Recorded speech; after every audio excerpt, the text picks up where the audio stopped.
भद्रं कर्णेभिः शृणुयाम देवाः भद्रं पश्येमाक्षभिर्यजत्राः स्थिरैरङ्गैस्तुष्टुवागुंसस्तनूभिः व्यशेम देवहितं यदायुः स्वस्ति न इन्द्रो वृद्धश्रवाः स्वस्ति नः पूषा विश्ववेदाः स्वस्ति नस्तार्क्ष्यो अरिष्टनेमिः स्वस्ति नो बृहस्पतिर्दधातु। ॐ शान्तिः शान्तिः शान्तिः। हरिः ॐ।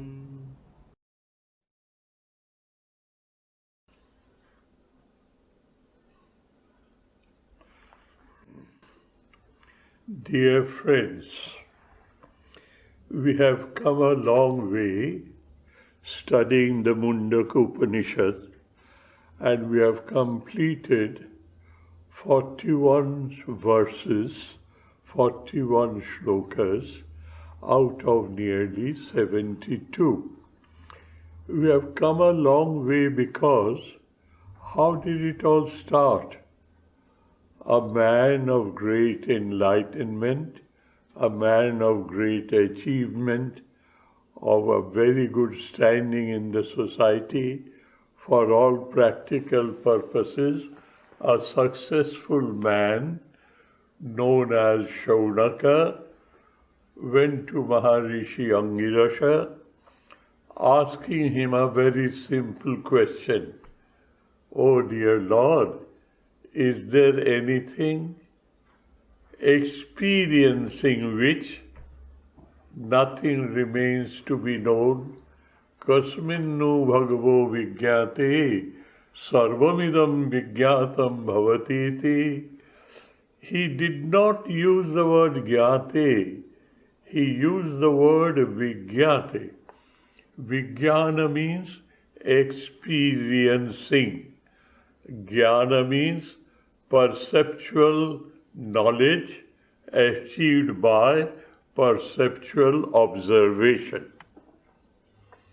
He said, is there anything experiencing which nothing else remains to be known? Sarvam idam vigyatam bhavati. Idam sarvam.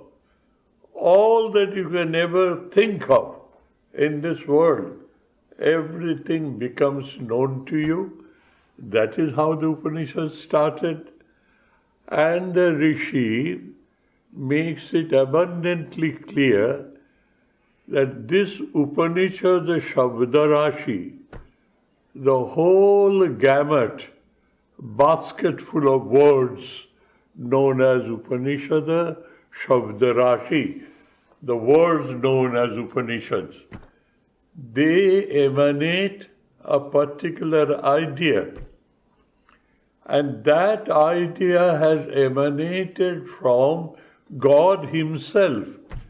It is no human creation. If it is a human creation, there will be an element of fault, element of error, human fault, human error. The ideas emanating from this Upanishad is nothing else but the wisdom of God handed over from God to the mortal for ages together, and I do not know how many thousand years later we are the recipients, inheritors of that wisdom. And we are now seriously thinking about it. And Acharya, the Rishi, the teacher, he starts also equally simply. That look, my dear child, there are two branches of knowledge. One is aparavidya, not so sublime, but it is indispensable, it is a must. But it is not sublime. Aparavidya. And he describes. To sum it up, all the knowledge that humans have acquired since the dawn of civilization by mastering, conquering the external forces of nature and utilizing those forces for the benefit of human society, for comfort and convenience of human society, is Apara Vidya. And what is Paravidya? Yaya tadaksharam adhigamyate. By means of which that aksharam, that immutable, that indescribable, is arrived at, is achieved.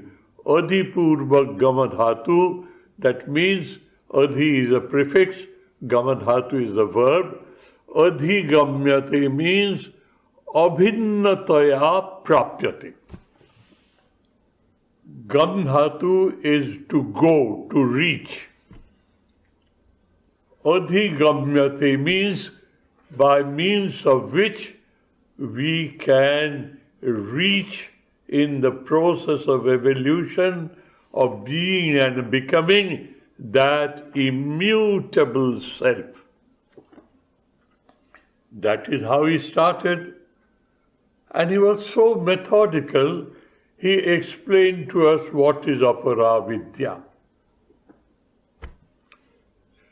Chaturveda, Shadavedanga, Shiksha, Kalpa, Vyakarana, Nirukta, Jyotishamiti, and etc., etc., etc.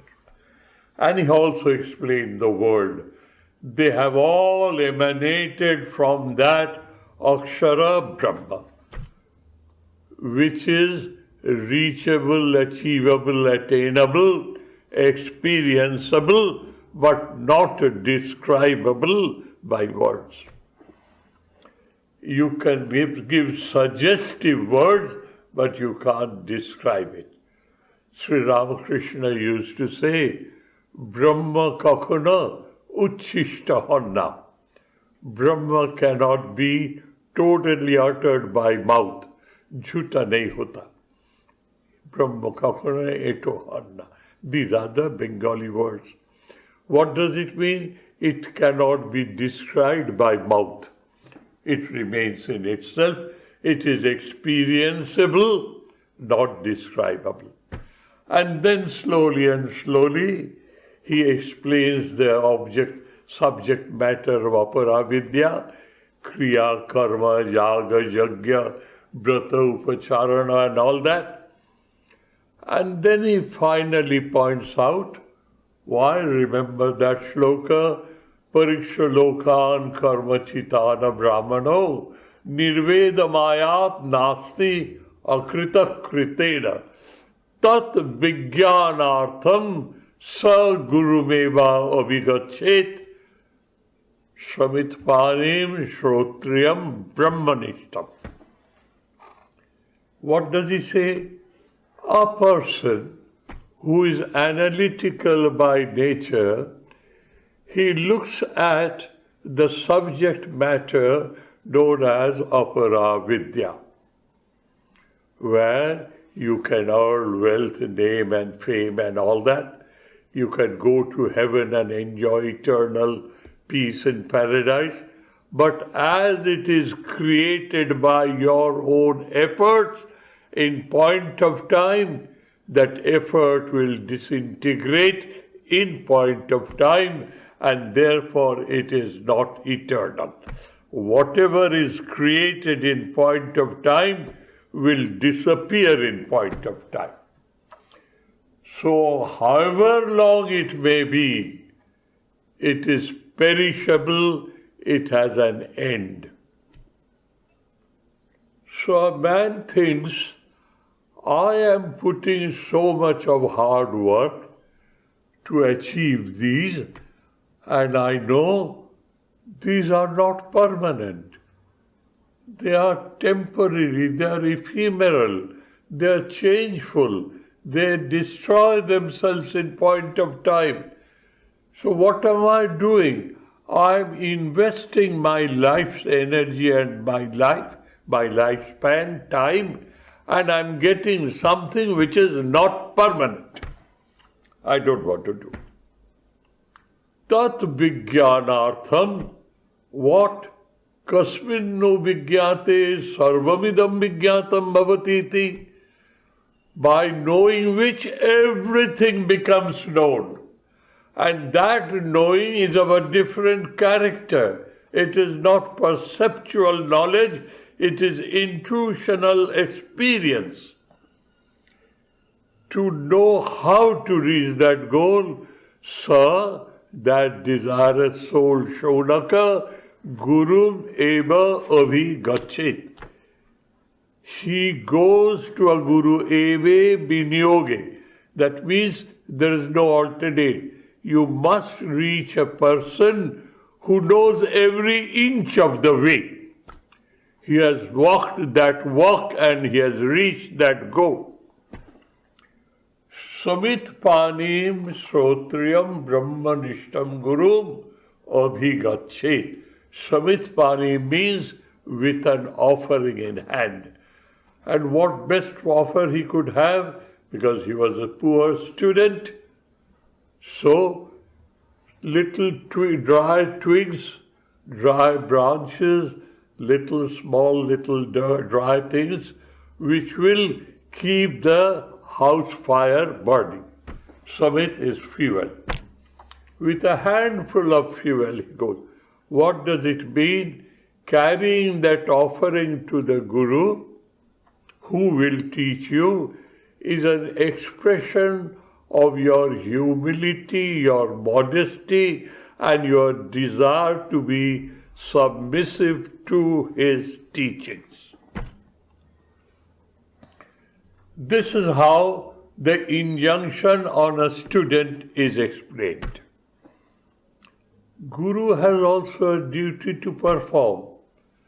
Tasmai savidyanupasanyaya sammak prashanta chittaya samanitaya.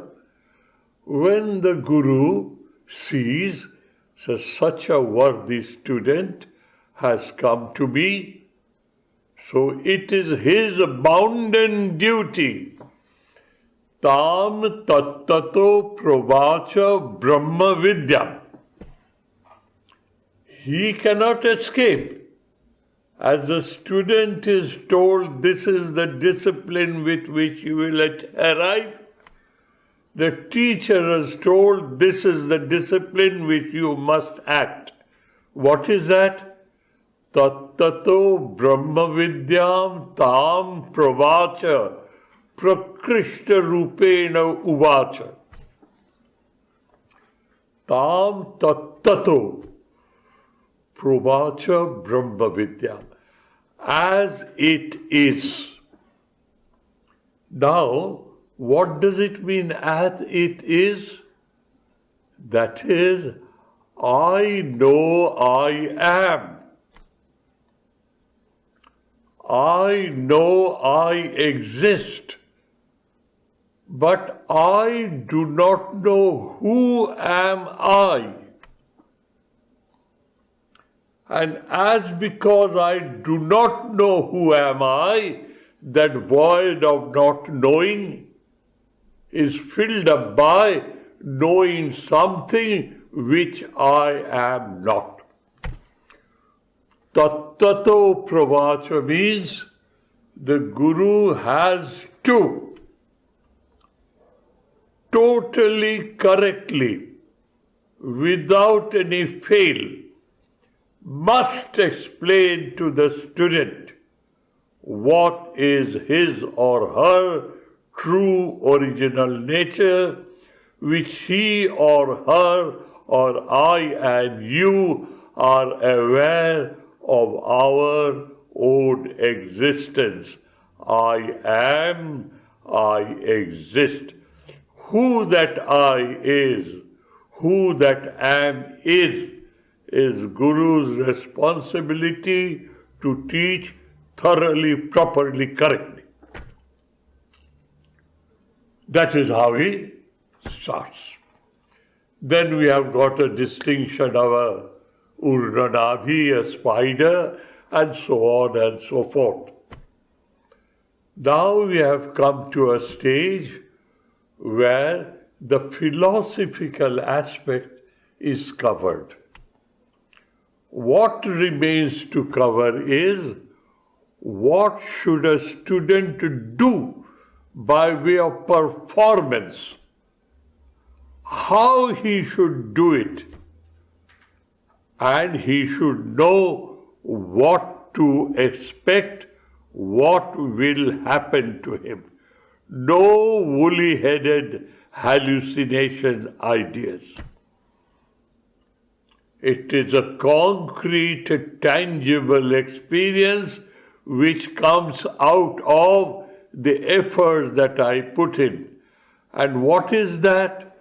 Jatha adarsha malenacha. What is that? You don't create it. If you create it, it will not be Amrita. It will be mortal. So how do you know that you have arrived at it?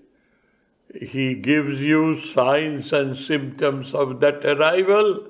And what have you to do to create it?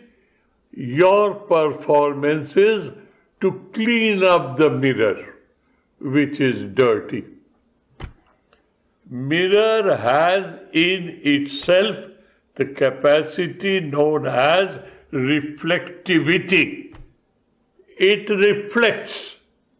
That is its nature. All that you do, you wipe out and mop out the dirt which is thick on the glass, and you wipe out, the slowly and slowly the reflectivity comes up. And when it is totally complete, the mirror is in its original shape.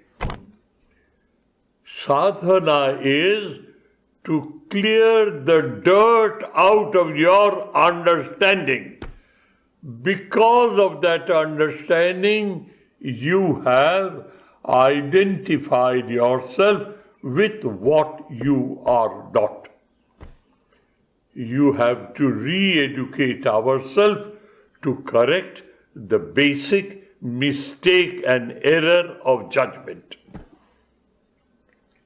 So we have now come to the 41st shloka, and we have read it in detail. What is the sign and symptoms? When a sadhaka has experienced that immutable, that infinite, that eternal absolute self, when he has experienced that, what happens to him? Vidyate hridaya granthi. The knots that we have tied within ourselves based on erroneous judgment of who am I, involvement and attachment to this world, and we have bound ourselves in knots, that will be totally broken asunder. There will be no bondage for you. You are always aware the magnificence, the excellence, the regality of your true original nature. Tasmin drishte parabare hridagranthi bhiddate sarva sangsayat siddhante and sarva karmani shiyante. These three things will happen to you when you have identified yourself. Tad eva idam avet. Tad eva idam avet. Then at that time he experiences this. What does he experience? Aham brahmasmi iti. It's in the Sridharananda Upanishad where Aham Brahmasmi is being discussed threadbare, thrashed out as it were. Tadeva, at that time, idam avet, your quality of experiencing will be Aham Brahmasmi. Aham Asmi, I am. Ko Aham Asmi, who am I? The answer is Aham Brahma Asmi. I am the Absolute, the Brahma. Tasmin drishte parabare means when I have achieved this state, I am that immutable, I am that eternal absolute, I am that immortal being known as Brahman. When I look externally all over the cosmos, and Atman, when I look at it subjectively, I am. I am Atma Brahma. This, what I know as I am, is that eternal reality. We have studied this very well last time. Let us move on to the next today. We are coming to the end of this chapter. 2 more shlokas remain. Both of them are exclusively descriptive, but within that description, an instructive portion lies hidden. Chipa hua. It lies hidden in it. What is it? Let us read the shloka number 42. Hiranmaye pare koshe birajam brahma nishkalam tat subhra tat jyotisham jyoti tat yat atmavida vidu. That's it. As simple as that. What does he say? Hiranmaye pare koshe. Kosha. What is kosha? Kosha is a covering. Ashe riva kosha. In olden times, a very sharp sword, about 1 meter long, was kept in a cupboard. A scabbard, not covered, a scabbard. The covering. What was it? The sword had nothing to do with the cupboard. The sword had nothing to do with the scabbard, the covering of the sword. It was covered by air, but it was protected in that scabbard, the covering of a sword. And it held there. You bring up the sword is there, you can throw away the scabbard, the covering, but you keep it. So he says, Hiranmaye pare koshe, kosha vashe. The Atman has a covering. What type of a covering? The Atman is not inward but is covered up. The sword is not seen. It is within the scabbard. But the sword is there but does not touch the scabbard at the top point.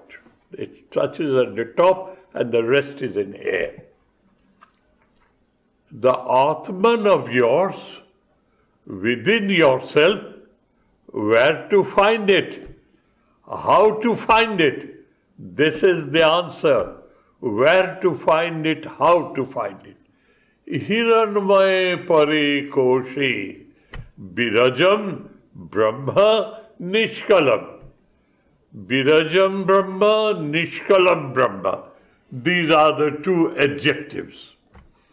Virajam means Papa Hina, Papa Rahitam, Rajo Hina, Raja Rahitam. Raja is Papa. Dirt. What is dirt? Identify yourself with what you are not. Identify yourself with what you are not. That is the dirt. That is the dirt on a mirror. And where is it? Hidden? Hiranamaya, effulgent. Here, dear, wherever the word effulgent is used by translation, you should always remember this effulgence is equated with awareness.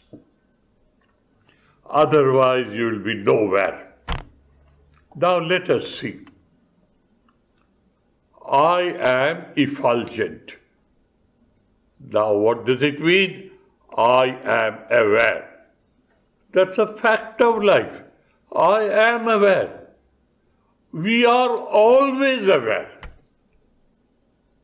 Either we are doing something, we are thinking something, we are this and we are that. We are always aware. And that awareness is effulgent. It is not darkness. I know what I am doing. All of us know at every moment of our flow of life what we are doing. But that I is hidden within that. Kosha ivashe, like the scabbard of a sword, covering of a sword, shield of a sword, it is hidden there. And where do I find it? My alertness, my awareness of my existence.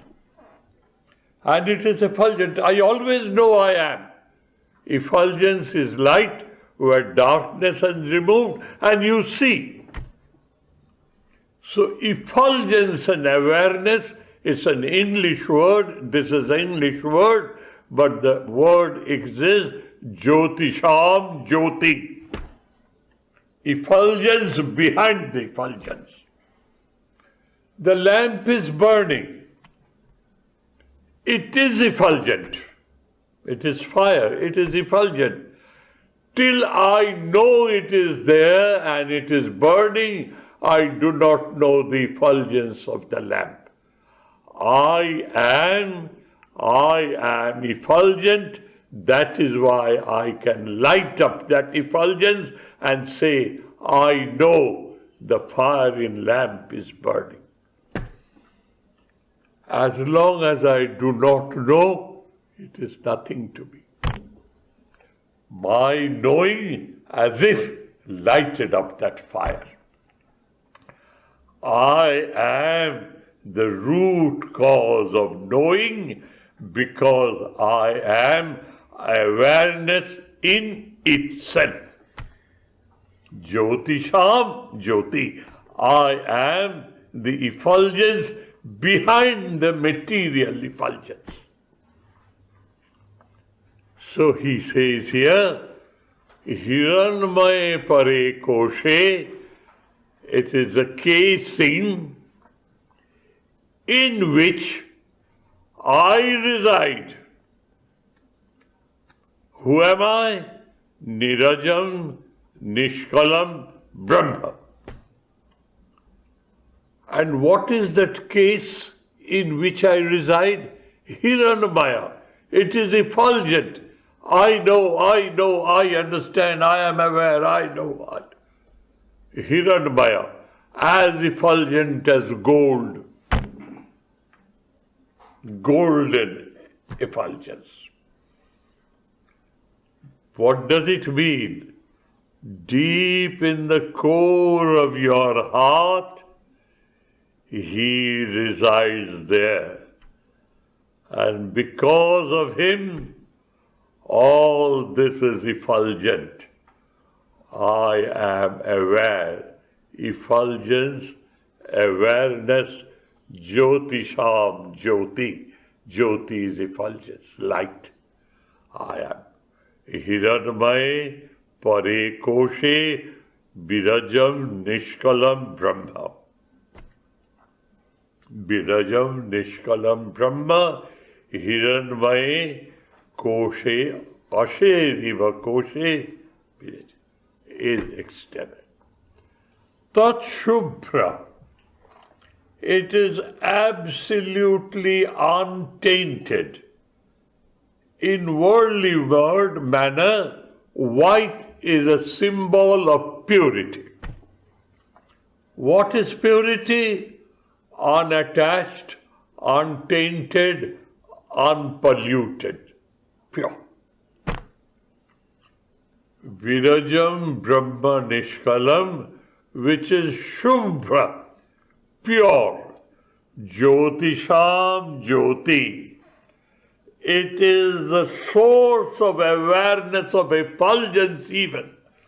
I say the light is effulgent. I know that it's effulgent. That is why the light is effulgent to me. My knowledge gives it that effulgence. There's a beautiful section in the Sridharananda Upanishad known as Jyotir Brahmana. What is Jyoti? What is effulgence? So, the teacher asked the student, where is the source of effulgence for you, my dear child? Why, sir? The sun, the Ravi. Oh, is that so? But I know the sun sets. Rabhavastamiti, when the sun sets, what is your source of effulgence? He's a very intelligent boy. Why, sir, the moon?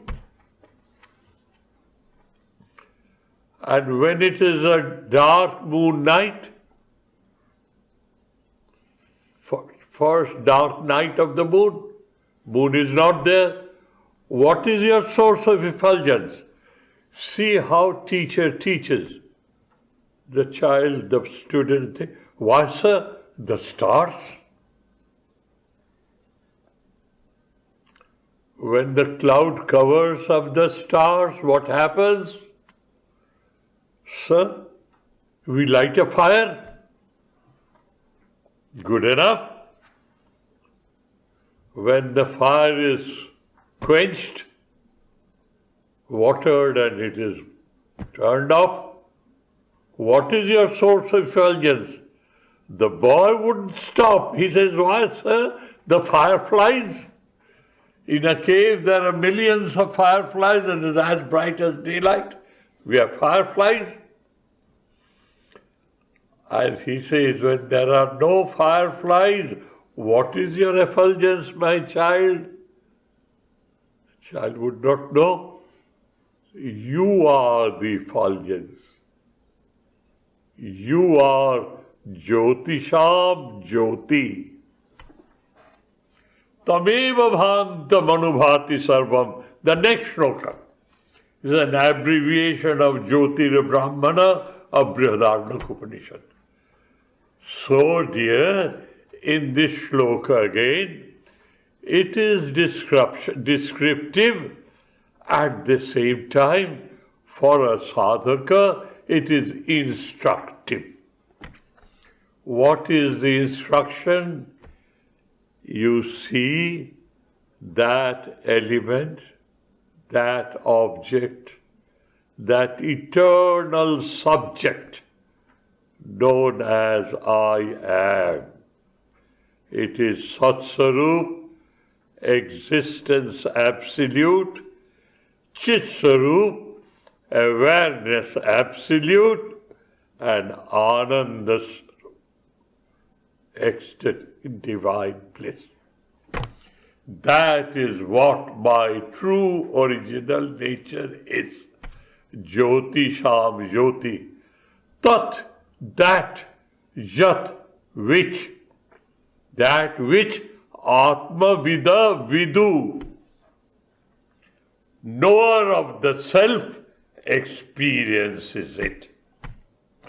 Here Vidu is not ordinary knowledge, not perceptual observation, but intuitional experience. As I've told you in the starting of the Upanishad, I don't think it will do us any harm to remind ourselves 3 levels of human awareness. One is, I experience things of the world with my 5 sense organs. And I generate knowledge.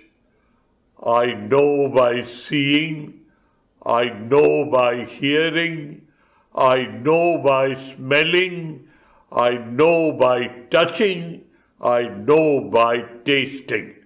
5 perceptual avenues of knowing. Perceptual knowledge generates while we are interacting with the world. But the ultimate result of this process is the awareness of my soul, awareness of myself, illuminates that knowledge, and I come to the conclusion, I know. That is perceptual knowledge. That perceptual knowledge graduates into conceptual knowledge. Conceptual. Perceptual observation, conceptual knowledge. What is conceptual knowledge? While rubbing a dry skin on something, people saw sparks coming out. Thousands have seen that. It was left to Edison to go deeper into it, and he came to this conceptual knowledge. There is some force in nature known as electricity, both static and kinetic. And we have the conceptual knowledge of electricity, and knowledge is power. That sparks of static electricity was the indication, and the whole civilization is running on electric power. Conceptual knowledge, perceptual observation, conceptual knowledge. And the topmost grade is intuitional experience. I don't need my 5 organs. I don't need to be extremely intellectual and academician. I know I am. This is intuitional experience. I know I am. I somehow or other forgotten who am I. That is all that has happened to me. I have forgotten who am I. The Upanishad here is describing you who you are, is instructing you how to achieve, and finally telling you, be very sure, don't deceive yourself, don't be a victim of self-hallucination. These are the signs and symptoms of a realized soul. You better be careful. And in the 42nd shloka, you have studied that 41st. Let us see the 42nd. What is he saying? That look, in that effulgent casing, what is effulgence? Buddhi Vijnana Maya Kosha. What is that casing in which the sword is without touching anything? What is the casing where the soul is encased without getting involved? Because of his presence and luminosity, awareness, you are Jyotirmay, Buddhi Vijnana Prajut. That Buddhi and Vijnan is the box, the casing in which your true original nature, Paparahita, Virajam, and without any partitioning, wholesome in totality, there's not a speck of space or dot of time where he is not there. He is residing in you. Through your buddhi, vijnana, maya kosha, manomaya pran shariraneta, hiranmaya pare koshe. Same thing. He is within me, covered up by what I know as my capacity to know, my intelligence, my capacity to feel. Mana, buddhi, ahankar. Tat Shubhra, that is absolutely pure, untainted, unpolluted. That is the cause of all knowing. Because it is knowledge absolute, awareness absolute. Satta, Chetana, Ananda, Sat, Chit, Ananda Swarupa. Swarupa, not qualities. That is its a real, true nature being. So now, Tat Shubhra Jyoti Sham Jyoti. And what is the last quarter? Tat Jat Atmavida Vidu. 4 words. Tat, that. Jat, which. Atmavida, experiencer of the soul. Soul in reality, not the apparent. Not the Jivatma, but the Paramatma, because by his exercise, Jivatma has merged into Paramatma. The Paramatta river, with a different name and different bank and different bed, has merged with the ocean, irretrievably lost, cannot be separated back again. Cannot be retrieved back again. Jivatma has merged with Paramatma. Yat Atmavida Viduhu, knower of the self, experiences that. Knowing here by experience, not by your sense organs or your buddhi. Hiranmaya Parikoshe. Buddhi Vijnana Maya Hiranmaya Kosha. It is well within you. So here is a description, and that description has hidden into it instruction. Information, education, instruction, description, all rolled into one. Let us read the shlok and move on to the next. Hiranmaye pare koshe nishkalam virajam brahma tat jyoti sham eva jyoti tat shubhra, untainted, absolute white. White means pure, taintless. Taint is attachment with the world. And Paratmatma becomes Jivatma because of it is tainted by attachment. And that Jivatma gets clean of it, clean of all the bondages, and merges with Paramatma. Tat Jat Atmavida Vidu.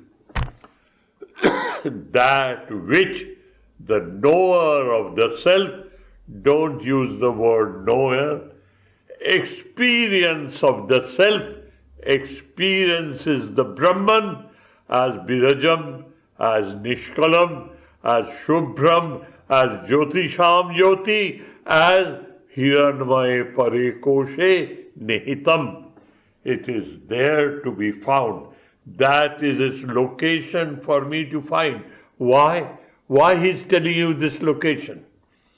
Why is Maharishi Patanjali so particular to locate it for you? In one breath he says, it is infinite, it is eternal, it cannot be partitioned, it cannot be divided, it is immutable, it is indivisible.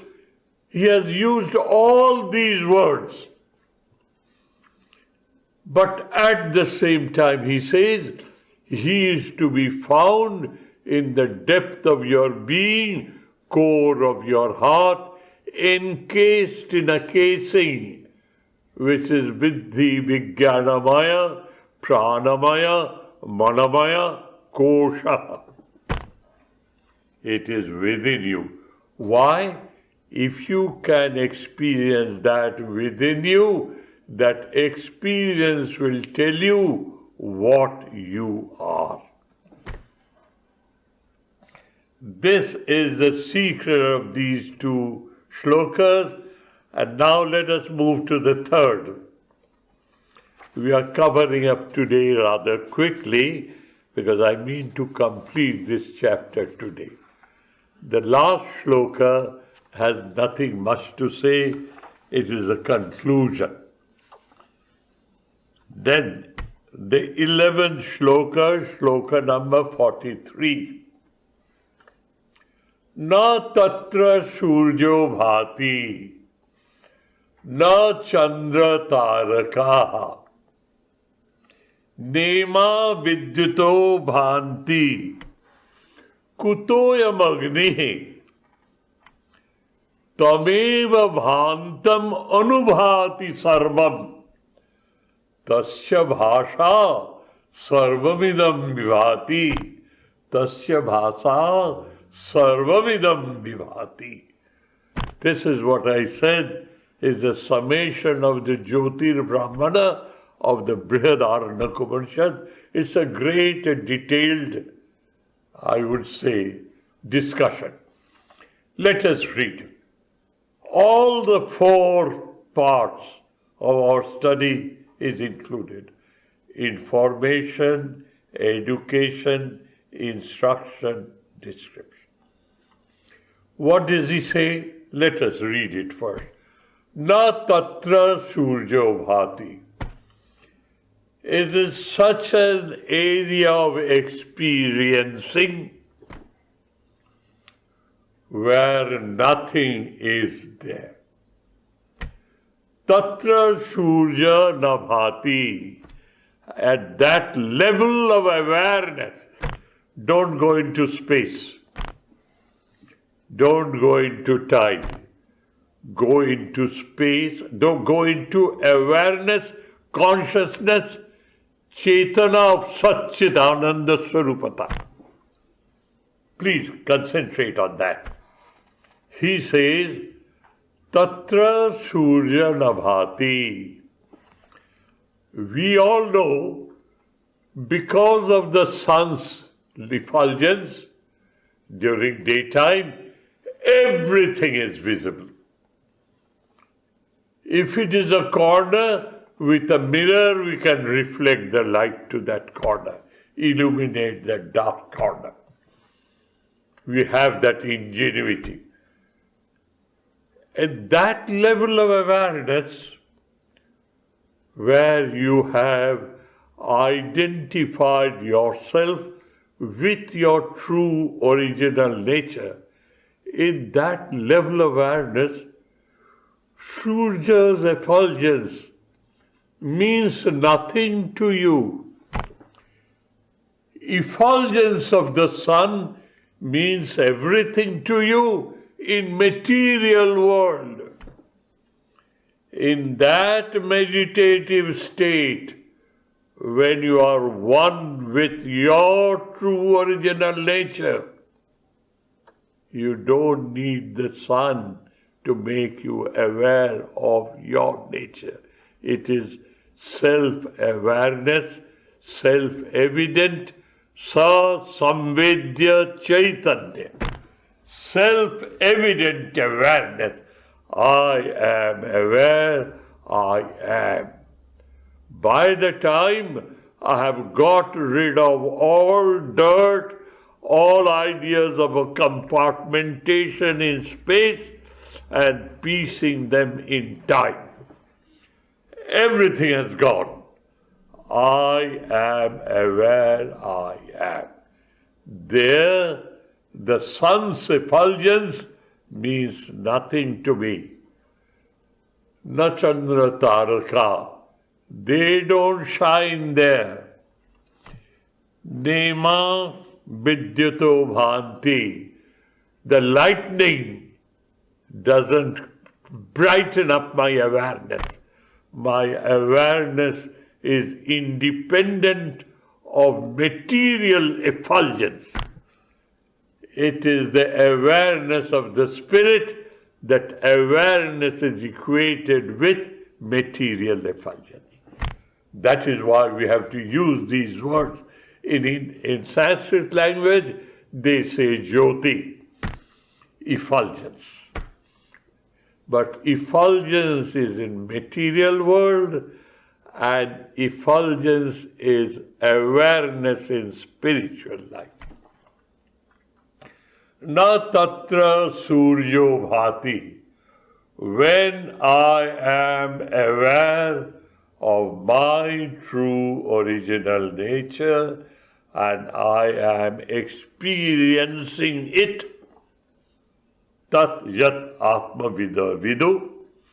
When I am experiencing it, surya tatra nabhati, na chandra taraka, vidyuto nabhanti. What to speak of fire? Tameva bhantam anubhati sarvam.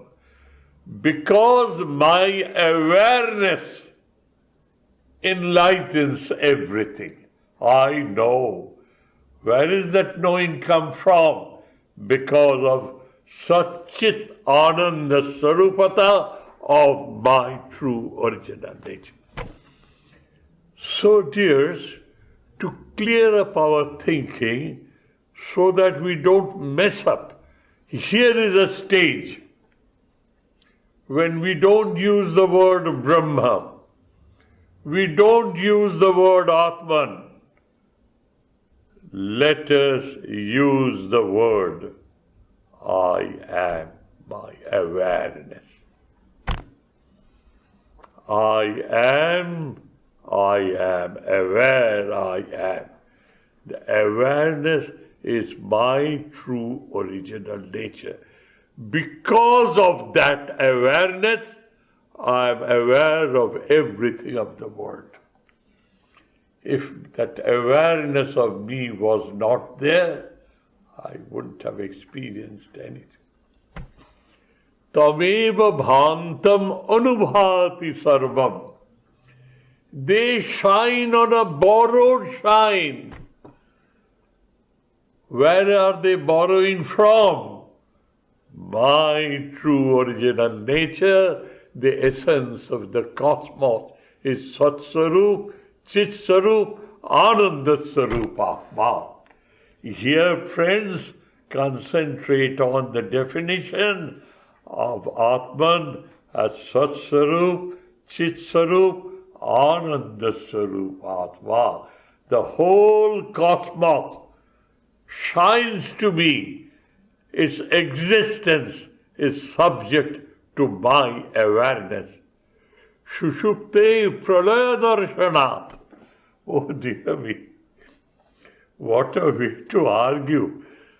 And you say, how can you say so?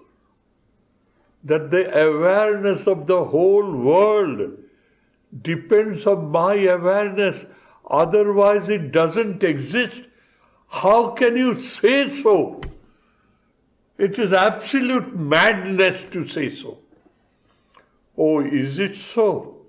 The teacher asks you.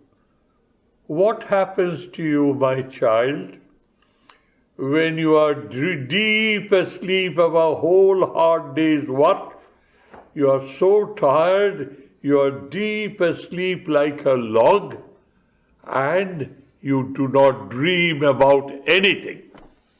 Shushupti, dreamless sleep. What happened to your dreamless sleep? Are you aware of this world? Are you aware of anything?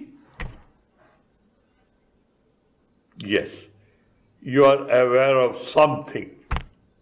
What is that awareness? Oh, I wake up now and I find from my memory, Sukham aham asapsam. I slept very, very happily. Why? Kinchit na vedisham. I was not aware of anything else. The world had disappeared for me for the time being, and I was absolutely enveloped in an unspeakable, undescribable joy. That is what your experience is after you wake up from Shushupti. During Shushupti, world does not exist for you. It exists when you are aware of it. So, its existence is subject to your awareness. Tameva bhantam anubhati sarvam. Just because of its innate splendor. Splendor means prakashashilata. That is awareness, manifestation of effulgence. Everything is enlightened. If everything is enlightened as it were, enlightened as it were, because of my enlightenment. Tameva bhantam anubhati sarvam tasya bhasha. Its effulgence is the cause of effulgence of our knowledge. Sarvamidam vibhati. So, let us read this shloka again. Na tatra surjo bhati. The sun does not shine there. It is a level of awareness where you have lifted yourself away from it all. And you're pure, you're unpolluted, you're unparcelled, you're unlimited, you are an integrated whole. Where does it exist for you? In the core of your heart, in a box or in a covering of intellect, emotion, and awareness of your ego. Hiranmaya pare koshe virajam brahma nishkalam. Brahma tatra virajate. Brahma stays there. Sinew, and you meditate on it. And more you meditate on it, the hold of misconception thins out. And a time comes, you're absolutely pure. The mirror has been wiped perfectly clean. Not a speck of dirt is there. And it manifests its reflectivity. Your soul manifests with its own splendor. And that is the real splendor. The rest is all borrowed shine.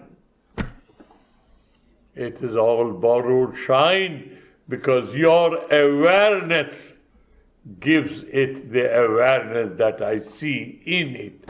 It is here, not there. Na tatra shurja bhati, na chandra taraka, nema vidyito bhanti, kutoyam agnihi. What to speak of fire?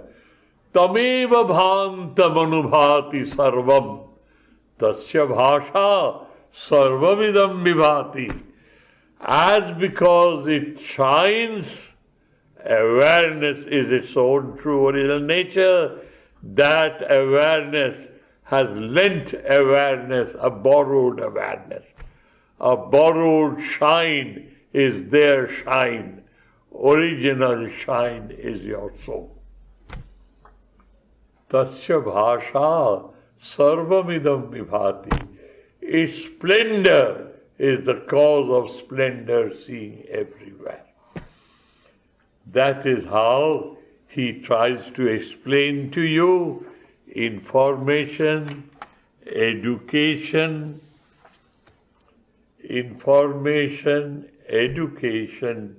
instruction, and description. In these late shlokas, they are all rolled into one. Let us complete the chapter. Allow me a few more minutes. Brahma eva idam amritam.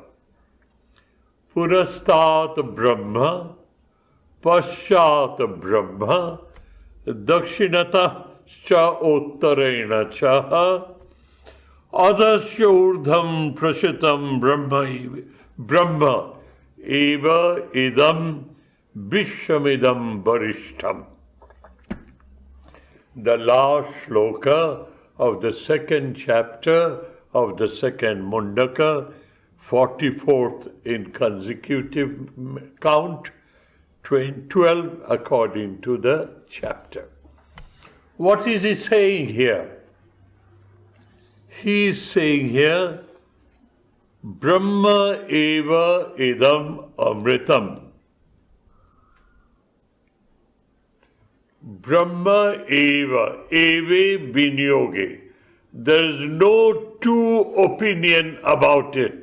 It is an axiomatic truth. What is the axiomatic truth?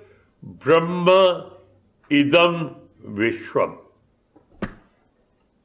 He is everywhere. Idam amritam. I'm sorry.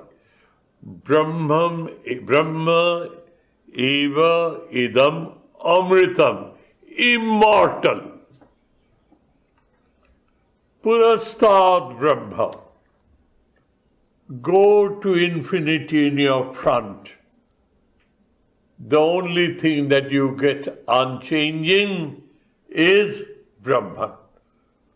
Paschat Brahma. Go to the infinity. Brahman. Dakshina, right. Uttara, left. Adha, below. Urdha. The globe is Earth is supposed to be a sphere, is it? The whole sphere is saturated with isness, with Satchit Ananda Swarupa Atma, or Brahman. Atma when I look at myself, Brahman when I look at the world. There is not a speck of space or iota of time or whatever you have a concept of. Whatever you can perceive and conceive, it is saturated with Brahman, Atman. Idam Vishwam Varishtam. Brahma eva idam Vishwam, idam Varishtam. That is the excellent place. Barabaryan Varishtam. If you are wanting to achieve excellence, that is the most excellent point to reach. That is, Ayam Atma Brahma, Aham Brahmasmi. That experience has to be acquired by the sweat of your brow, by back-breaking effort, uninterrupted effort. Throughout this life, I do not know how many lives it may take, but it is worth it. So, he says here, Brahma eva idam amritam. Eva means it is an axiomatic truth now, there is no two other opinion. Brahma eva idam amritam purashat pashat dakshina uttara adha urdha. Prasitam, spread, permeating, percolating, spreading without any holes. Totally permeation, spreading. Brahma idam vishwam. This whole cosmos that you speak of, in ultimate reality, it is Sat Swarup, Chit Swarup, Ananda Swarup, Atma. When I try to experience it here, when I want to see it there with my wide open sense organs, every phrase is Atman. I am interacting with Brahman. Idam Vishwam Varishtam. Then only this world is worth living. When you live in God, live with God, live for the sake of serving God, that too by the blessings of God. Nothing but God in your life. Then the world becomes the best place to live, when you live with God and in God all the time. Idam Vishwam Varishtam. So dears, we have completed the study of the second chapter. Excuse me, I have taken a little more of your time. Now as we have considered studied 44 shlokas and 65 shlokas, of which 2 are not very philosophical, concluding, that is again 63 shlokas left, that is 20 shlokas are left. Next time when I meet you in my next discourse, I will thoroughly revive these 44 shlokas. Thoroughly revive these 44 shlokas before I conclude the study in one go of the 20 shlokas left. Thank you, dears. Thank you ever so much. Pardon me for taking extra time from you. Om Shanti Shanti Shanti Harihi Om Tat Sat Shri Ramakrishna Arpanamastu.